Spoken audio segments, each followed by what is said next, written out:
Chapter number 17, Problems in Your Practice. There's no shortage of problems in the day-to-day operation of a chiropractic practice, new or old, large or small. Everyone has problems.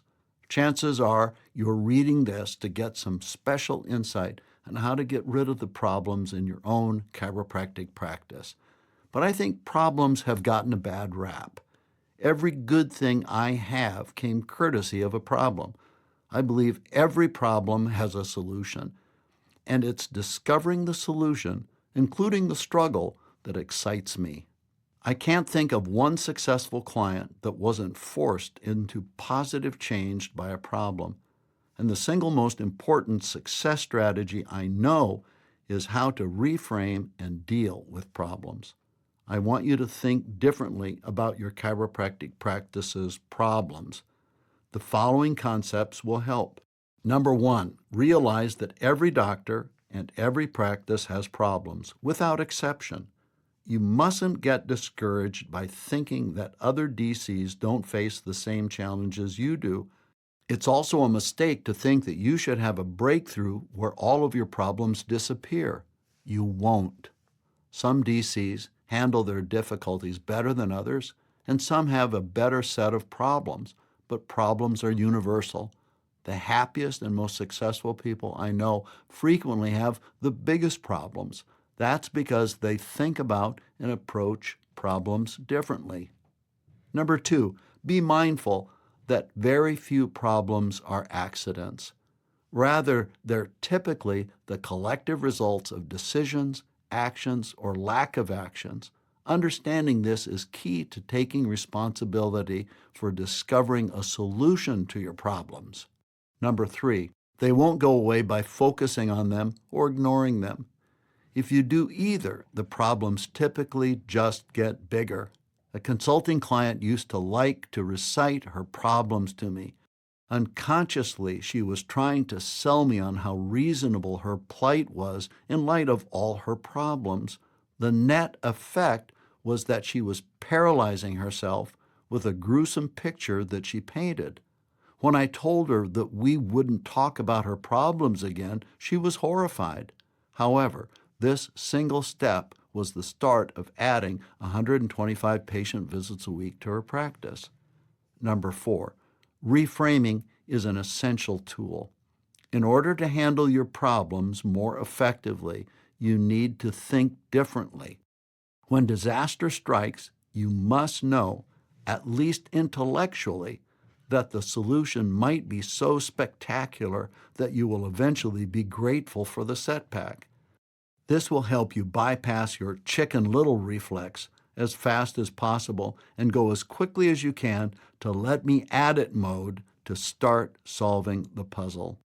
I was happy seeing more than 400 patient visits a week, with associates seeing another 220 patient visits a week when a career-ending ski accident turned my whole world upside down.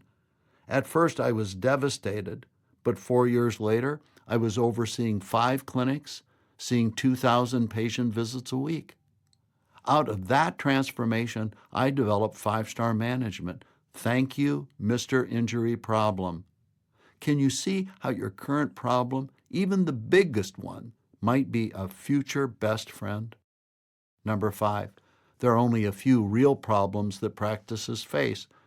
Actually, I found that there are only 3. And if you aren't working on at least one of them, you're in trouble. Right away, many of you can think of at least a dozen problems affecting chiropractic practices, right?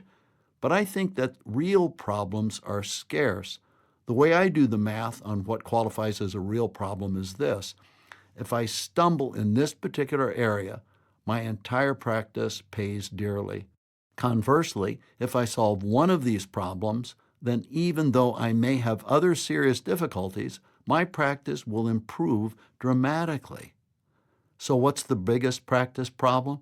Simple, not enough new patients, which should be no great surprise to you if you've read any of the previous chapters.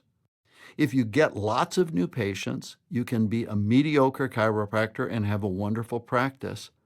If you're the best adjuster in the world, You won't succeed if your new patient thing is broken. Number 2 and 3 are poor retention and bad business systems, respectively. But let's stick to new patients for now.